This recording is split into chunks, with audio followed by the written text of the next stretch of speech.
আসসালামু আলাইকুম। Good day everybody, how are you? আশা করি আপনারা সবাই ভালো আছেন। আমার আজকের ভিডিওতে আপনাদের সবাইকে জানাচ্ছি অভিনন্দন। আজকে ইংলিশের একটি গুরুত্বপূর্ণ টপিক আমরা শিখব। We watch English movies sometimes. English মুভিতে উচ্চারণের কিছু পার্থক্য হয়, কিছু কিছু উচ্চারণ মিলে একটি নতুন উচ্চারণ সৃষ্টি হয়। যদি আমাদের এই জিনিসটি ক্লিয়ার জানা না থাকে, তাহলে ইংলিশ ম্যানদের নেটিভ স্পিকার যারা, তাদের উচ্চারণ বোঝাটা আমাদের অনেক কঠিন হয়ে যায়। ওইরকমই একটা উচ্চারণের লেসন আজকে আমরা শিখব। দেখব যে দুটি উচ্চারণ মিলে একটি নতুন উচ্চারণ কীভাবে সৃষ্টি হয়। So if you watch this video, it will be very helpful for watching English movies and to understand native speakers speaking. তাহলে চলুন দেখি আজকের এই ইম্পর্টেন্ট ভিডিওটি। ইংলিশ মুভি এবং নেটিভ স্পিকাররা এই দুটা সাউন্ড, একটা হচ্ছে ট, একটা হচ্ছে ইয়া। তাহলে ট আর ইয়া এই দুটা সাউন্ড যখন পাশাপাশি আসে, ট ইয়া এই দুটা সাউন্ড যখন পাশাপাশি আসে, তখন এই দুইটা সাউন্ড একসাথে হয়ে চ একটা নতুন সাউন্ড সৃষ্টি করে। তাহলে আবার বলছি, ট ইয়া এই দুটি সাউন্ড একসাথে হয়ে নতুন একটা সাউন্ড ক্রিয়েট করে, এটা হচ্ছে চ। তাহলে আমরা এরকম কিছু উদাহরণ দেখছি, যেমন হোয়াট। তাহলে হোয়াটের এই শেষে আছে ট, ট সাউন্ড, এরপর আছে ইয়া। তাহলে হোয়াটের শেষে আছে ট আর ইয়া। তাহলে হোয়াট ইউ না হয়ে এটা নেটিভ স্পিকাররা বলবে হোয়াট ইউ। তাহলে এখানে হয়ে যাবে ট আর ইয়া, এই দুইটা সাউন্ড একসাথে হয়ে উচ্চারণ হয়ে যাবে হোয়াট ইউ না হয়ে হোয়াট ইউ। আবার একটু লক্ষ্য করেন, নেটিভ স্পিকাররা যখন কথা বলবে তখন হোয়াট ইউ এইভাবে না হয়ে এটা হয়ে যাবে what you need is a licence.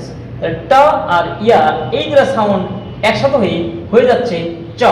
What you না হয়ে হচ্ছে what you need is a licence. আরেকটা এক্সাম্পল আমরা দেখছি, হি কেম লাস্ট ইয়ার। লাস্ট শব্দের শেষে আছে ট, ইয়ারের শেষে আছে ইয়া। তাহলে ট আর হচ্ছে ইয়া এই দুটো সাউন্ড একসাথে হয়ে এটা হয়ে যাবে লাস্ট ইয়ার না হয়ে হবে লাস্ট ইয়ার। এখানে একটা চ সাউন্ড হবে, লাস্ট ইয়ার। তাহলে হি কেম লাস্ট ইয়ার। আমরা বলি হি কেম লাস্ট ইয়ার, কিন্তু আসলে হবে হি কেম লাস্ট ইয়ার। এখানে একটা চ সাউন্ড হবে, ট এবং ইয়া মিলে হয়ে যাবে লাস্ট ইয়ার। তাহলে আমরা যদি এটা প্র্যাকটিস করি, তাহলে নেটিভ স্পিকারদের কথা বোঝা আমাদের সহজ হবে এবং আমরা ইংলিশ মুভিগুলো খুব ভালো করে বুঝতে পারবো। হি came last year.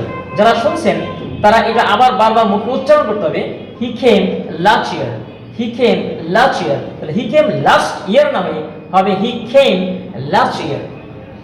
Can I meet you there. তাহলে এখানে মিট শব্দের শেষে আছে ট, আবার ইউ এর শেষে ইয়া। তাহলে ট আর ইয়া মিলে এটা হলো চ। তাহলে কি হবে, can I meet you there. তাহলে আমরা বলি ক্যান আই মিট ইউ। আসলে মিট ইউ না হয়ে যেহেতু ট আর ইয়া একসাথে আছে, তাহলে এটা হবে meet you. Can I meet you there. I will beat you. I will beat you না হয়ে এটা হয়ে যাবে ট আর ইয়া মিলে beat you. I will beat you. আরেকটা রুল আমরা দেখছি, যদি কখনো ড আর হচ্ছে ইয়া, ড সাউন্ড আর ইয়া সাউন্ড একসাথে হয়, এটা হয়ে যায় জ। তাহলে ড আর হচ্ছে ইয়া এই দুটো সাউন্ড একসাথে হয়ে যাবে জ। ড ইয়া একসাথে থাকে, তাহলে হবে জ। যেমন কুড ইউ, কুডের শেষে আছে ড, ইউ এর প্রথমে আছে ইয়া। তাহলে ড আর ইয়া একসাথে হবে জ, এটা হলো জ। Could you help me. তাহলে আমরা সাধারণত বলি কুড ইউ হেল্প মি, আসলে এর উচ্চারণ হবে কুড ইউ হেল্প মি, জ। Could you help me.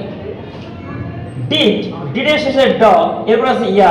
তাহলে ডিড ইউ না হয়ে যাবে ডিড ইউ সি দ্যাট। তাহলে ড আর ইয়া মিলে জ হবে ডিড ইউ সি দ্যাট।